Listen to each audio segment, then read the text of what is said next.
Okay, guys. Well, according to this article on Universe Today, which was published on the 27th of July, we are apparently about to see a very spectacular alignment between Aldebaran and the moon.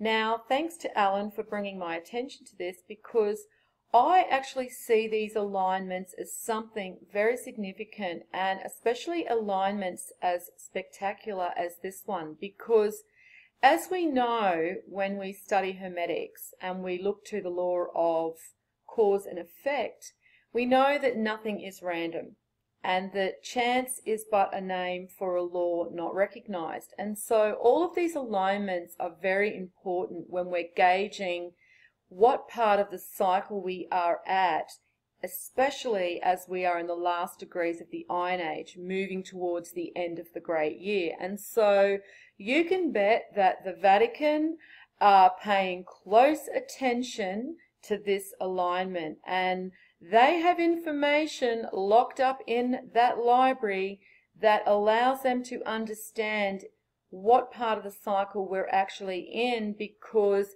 these are the indicators that ancient man used. So he knew at what part of the great year we were actually situated in. And so we know that the Vatican has stolen all of this information, and what they couldn't steal, they burned, and it is now locked up in their library. And this is also why they have one of the best observatories on the planet, if not the best. And this is because they know how important these alignments are. Now, this alignment is going to be seen by the southern and eastern states in the United States. And this is going to be something that they expect will be quite spectacular, because what will happen is Aldebaran is going to graze just part of the moon on the edge, and due to this, it's saying that it's going to flash in and out of view as the peaks and cliffs momentarily block it from sight. And observers along the western section of the graze line, where the event takes place in fairly dark sky, can watch the star blink in and out of view without optical aid when it reaches the dark part of the lunar disk. So it is going to be something that looks quite spectacular if you are in any of these southern and eastern states where the occultation is going to be visible.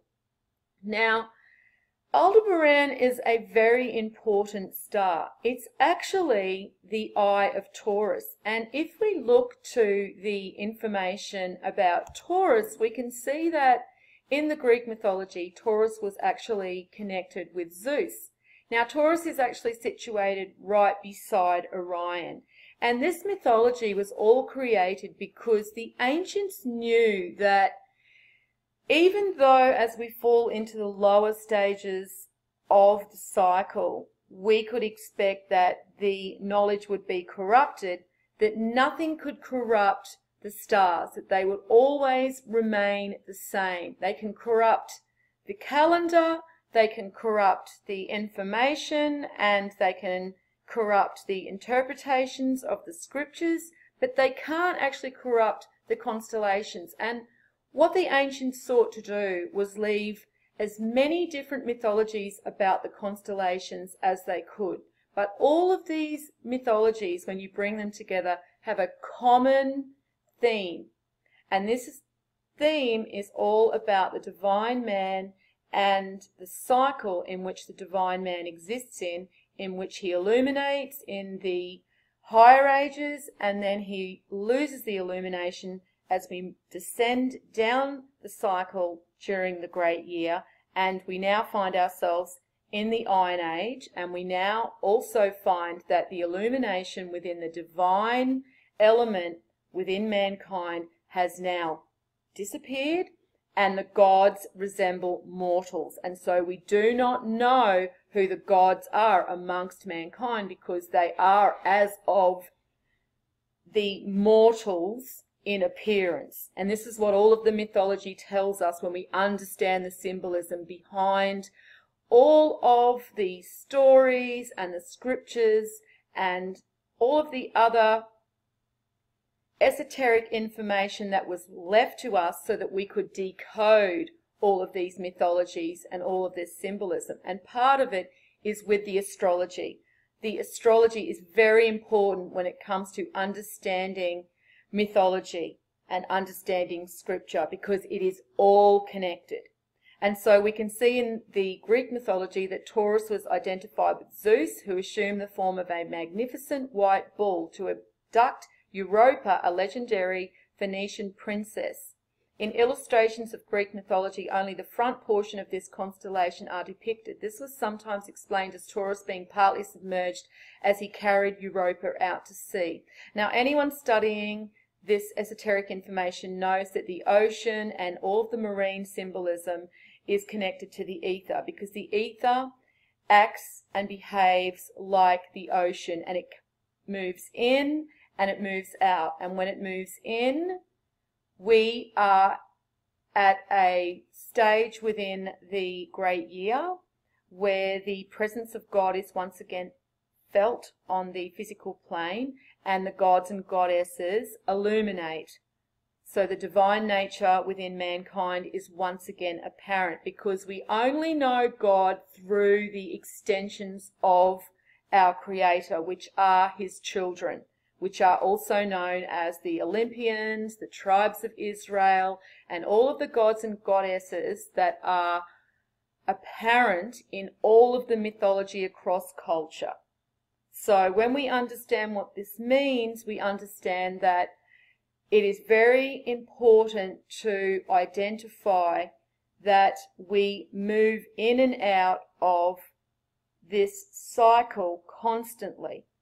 And this is what the ocean symbolism is actually representing. And so it is not surprising to see Europa was submerged and carried out to sea with Taurus, the bull, who is representing Zeus. Now, it's also another way to look at the bull is that this is the divine portion within mankind, within the gods. But all of mankind have this divine portion within them. It's just to different degrees. And we can also see this in the symbolism of the rabbit.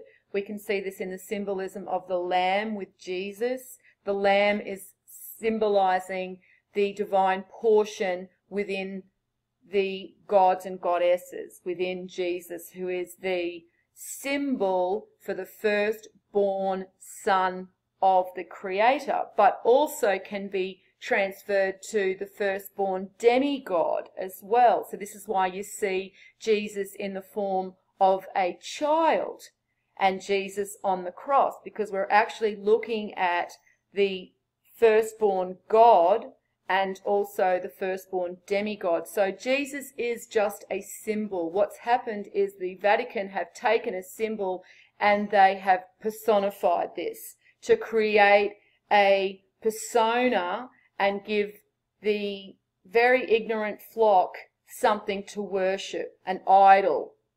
And they are in error, because this is just a symbol. And we can see the symbol of Jesus as Thor.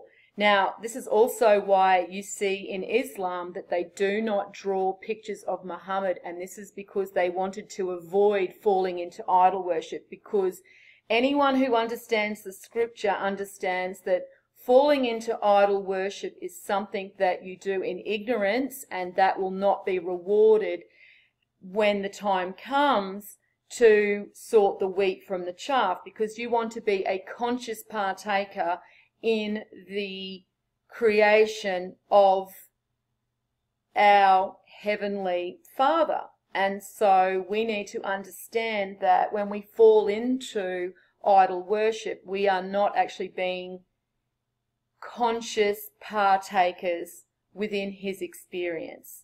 So we want to understand that this is where the religions have been taken control of.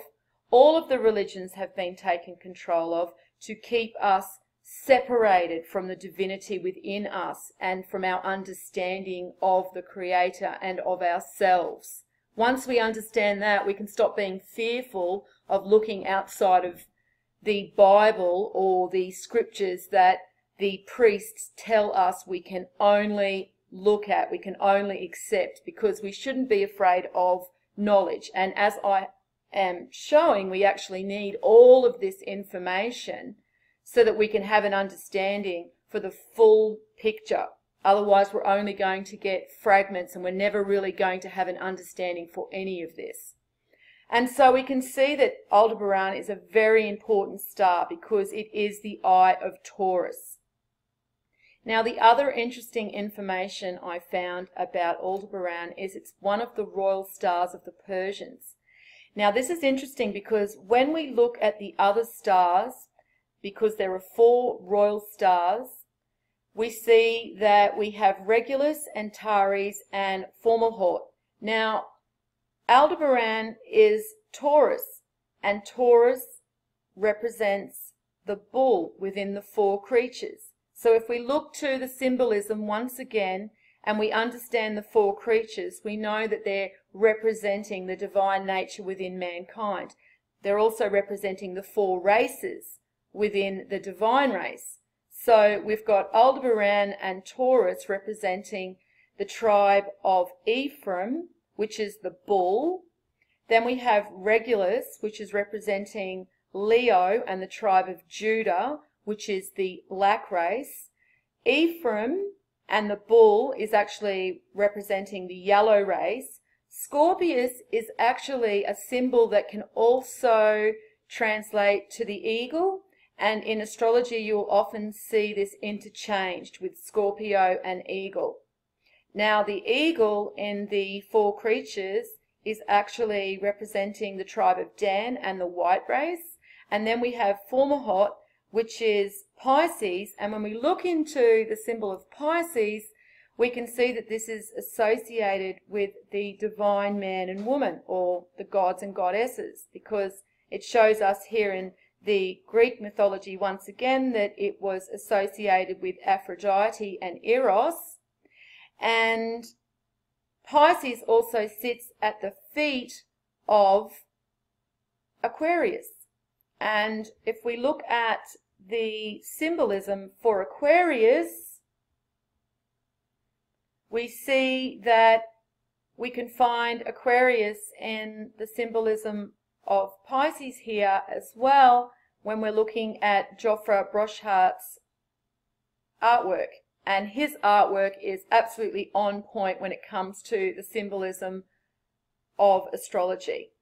And he was commissioned to do these 12 pieces, and there is so much information in all of his artwork that connects to the esoteric knowledge that we can see. Again, he shows that we see the man here with the fish, and then we see the same man here holding the urn of ether, symbolizing the ether.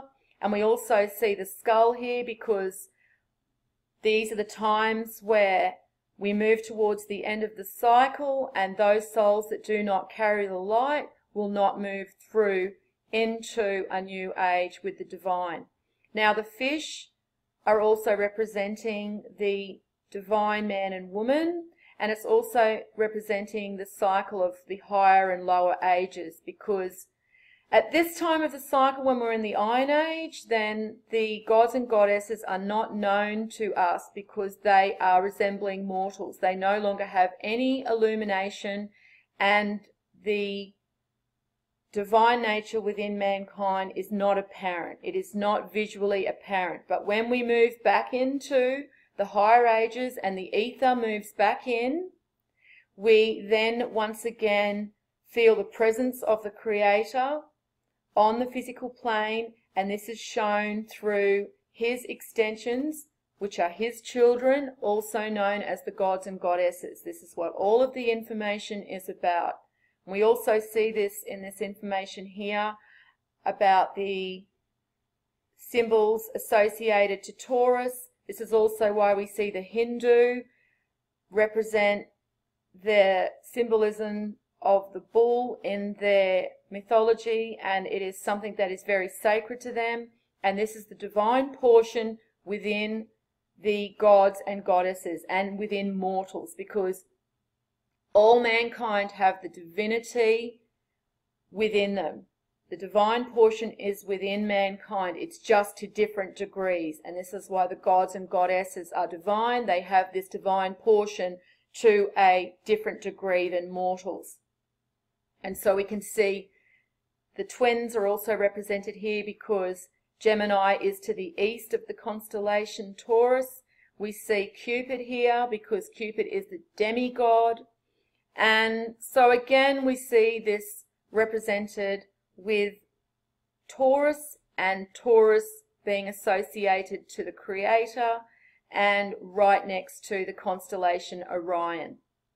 Now again, I just wanted to show the symbolism of the bull in relation to the divine nature within mankind and the divine nature within the gods, because as they move down the ages and descend through the cycle, it is more a case of man having to fight with himself, with his own nature. And this is why we see often in the symbolism the controlling of the bull, as in Mithra, trying to control and subdue the bull. And also we see this in the symbolism with the serpent, where man is trying to control that lower base nature. And in the Iron Age, when man has forgotten himself, this is quite difficult to do. And this is also where we see the symbolism of the fallen angel. This is the divine man who has fallen into unconsciousness in the lower parts of the cycle.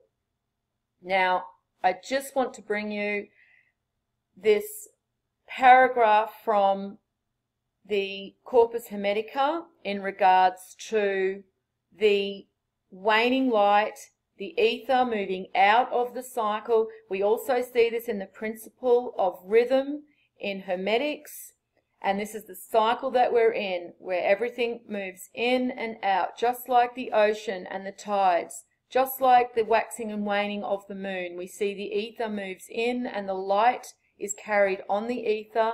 The Christ consciousness is carried on the ether, or the Holy Spirit, as it's also shown in the Christian mythology, is shown on the ether, moving in, and this brings back the divine nature within mankind, and this also brings back the presence of the Creator on the physical plane through his extensions, which are the gods and goddesses, his children, the tribes of Israel, the Olympians. You know, all of the gods and goddesses that we see in all of the mythology in every culture is all representing the divine extensions of our Creator. And we know the Creator through his children. This is why it says to get to God, you must go through Jesus. It doesn't mean you have to pray to an icon that they have created. It means you have to understand that everything that we understand about the Creator, we can only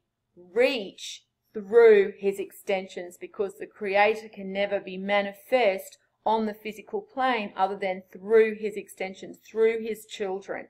That is what that symbolism means. And unfortunately, Christians just do not understand that, and they fall into error because they want to personify the symbol of Jesus and create something of an icon instead of just seeing it as a symbol that represents the firstborn son of the Creator, but also the firstborn demigod, which is why we see Jesus in the symbolism of the child with Mary.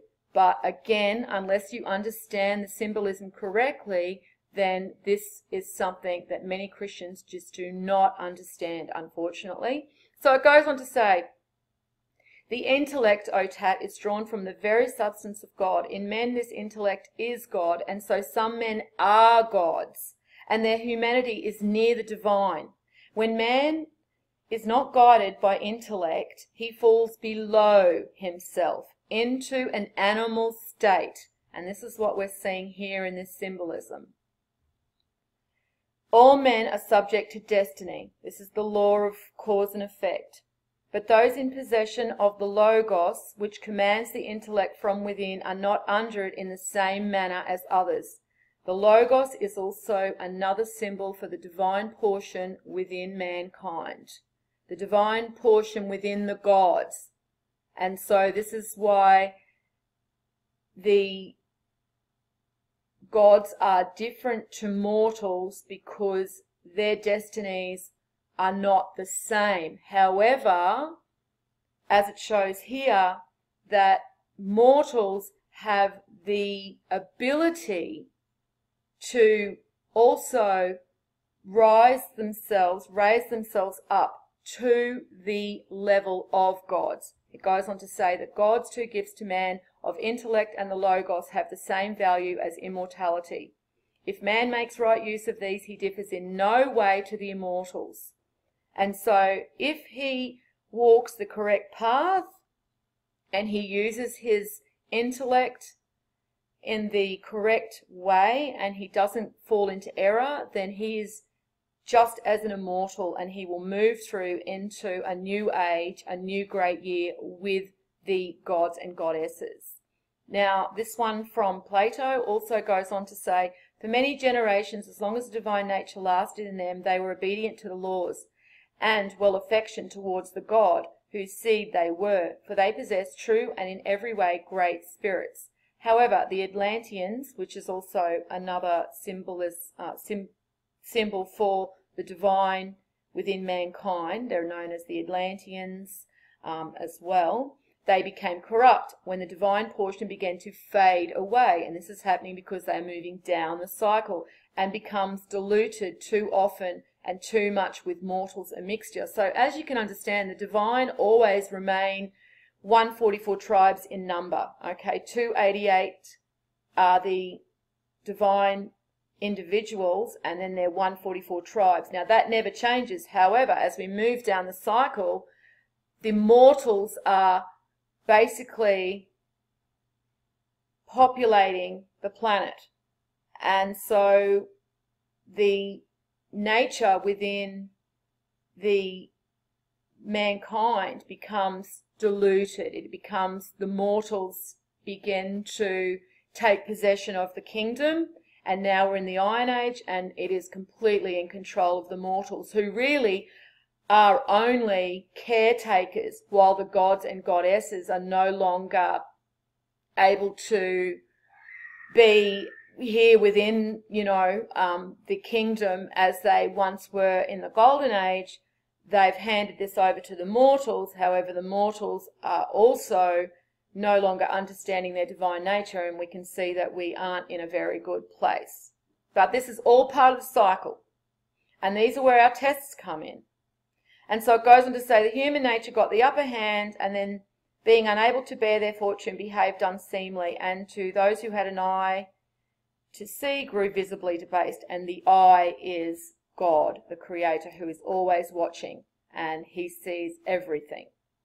And so again, we can see that this is where the symbolism of the fallen angel and the Nephilim all is showing this divine nature within mankind, the gods moving into an unconscious time of the cycle and not remembering who they were. So that's pretty much all I wanted to bring you. I just did want to show you all of this symbolism in relation to Aldebaran, because it is a very important star of a very important constellation. And so when we're seeing these types of alignments, it's definitely something I think that we should be paying attention to. So all of you people living in these areas are very lucky. You are going to see something quite spectacular. So I hope that you get nice clear skies and you're able to see this alignment. And as I said, this is something very, very significant. So let's just hope that we do see something quite special when this occurs. And again, thank you to Alan for bringing this to my attention. Well, I'll leave it here and I'll post everything underneath and you can check that out in more detail. And as always, peace out.